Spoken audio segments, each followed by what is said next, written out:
ఎవరికి విషెస్ తెలియచేయాలనుకుంటున్నారు ఏంటి చూద్దాం. Lovely wishes please.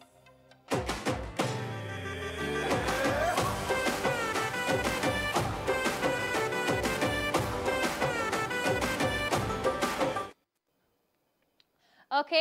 So Harshdeepak కొడుకు హర్షదీపక్ గారికి నాగారం నుంచి వాళ్ళ నాన్న రమేష్ గారు బర్త్డే విషెస్ తెలియచేయమని చెప్పి పంపిస్తున్నారు కాబట్టి ఓకే. సో సో హర్షదీపక్ యాక్చువల్గా వాళ్ళ నాన్నకి బర్త్డే విషెస్ తెలియచేయమని చెప్పి పంపించారు నాగారంలో ఉంటున్న హర్షదీపక్ గారి తరఫు నుంచి. అలాగే మన వనితా టీవీ తరఫు నుంచి రమేష్ గారికి many many more happy returns of the day.